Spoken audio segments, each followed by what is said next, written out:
Goosebumps, Series 2000, The Haunted Car, written by R.L. Stein. Chapter 6. Mr. Douglas lowered his eyes to the car. You have to drive it away immediately, he said. You have to take it away today. Dad and I exchanged the glances. This one weird dude I thought I could see, the dad agreed. I have the registration and the bill of the sale, Mr. Douglas said, nodding toward his house. It's all ready. If you have your checkbook, I could bring it out and sign the card over to you. Well, Dad hesitated. He stared hard at me, then at the car. Okay, Mr. Douglas, it's a deal. Yeah, I couldn't hold it in any longer. I let out long cheer and jumped for joy. Dad started to follow Mr. Douglas to the house, but the man waved Dad back. I will bring it out. No need to come inside. He disappeared into the house. The storm door slammed behind him. What a strange man, Dad murmured. Why doesn't he want us to come inside? I was so excited I felt about to burst. Dad, it's ours. The car is ours. It's totally awesome. I couldn't stay on ground. I had to something before I explode. I raised both hands above my head and did a double cartwheel across the grass.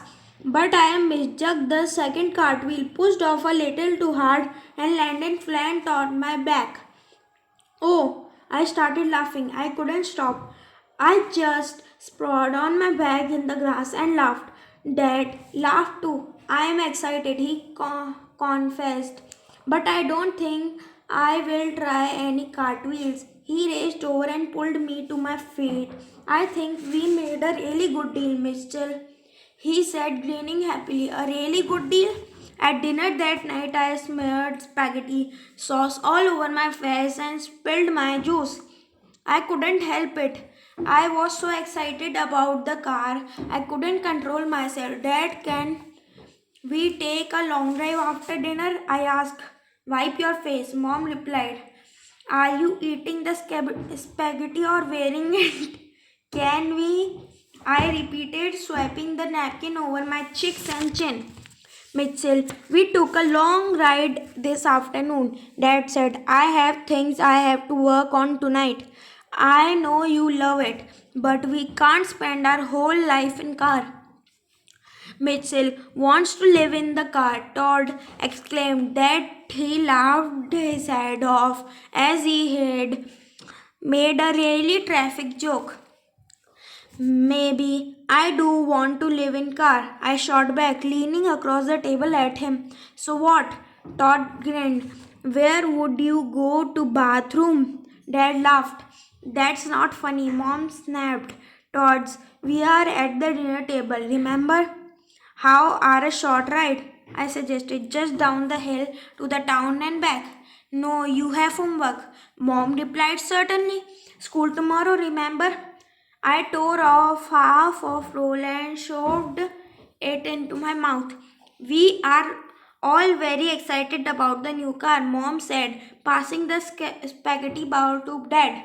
But remember, we are going to have a car for a long, long time, and there will be very plenty time to ride in it. How about I just sit in it? I cried. I just want to sit behind the wheel and maybe play the radio and try the headlights, okay? Not okay, Mom said, shaking her head. Homework. No car, no more. I knew better than to argue. When Mom starts talking in a short sentences, she means business.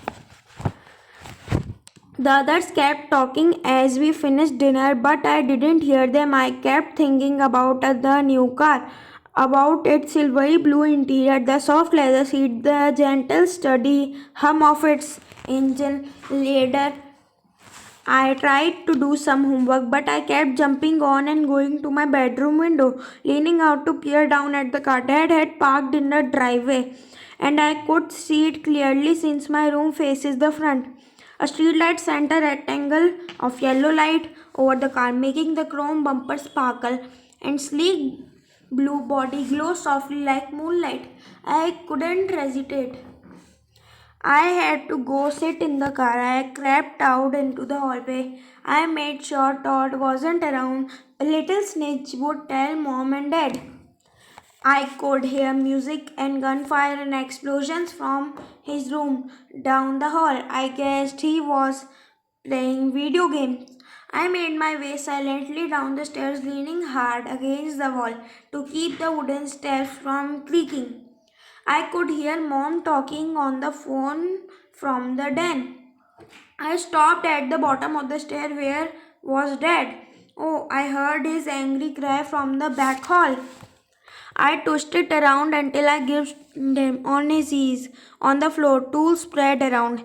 He had an electrical cord raised one in one hand. I guessed it was the cord he had been working on before. I heard a loud crackling sound. Oh!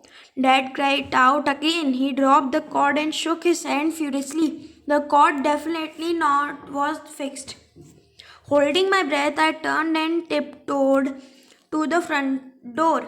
A few seconds later, I was outside. My sweatshirt fluttered in a strong cold wind. A pale silver of moon faded behind waves of black clouds.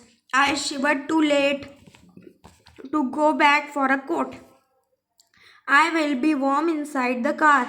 I jogged along the walk to the driveway. The car shimmered in the light and from the street lamp.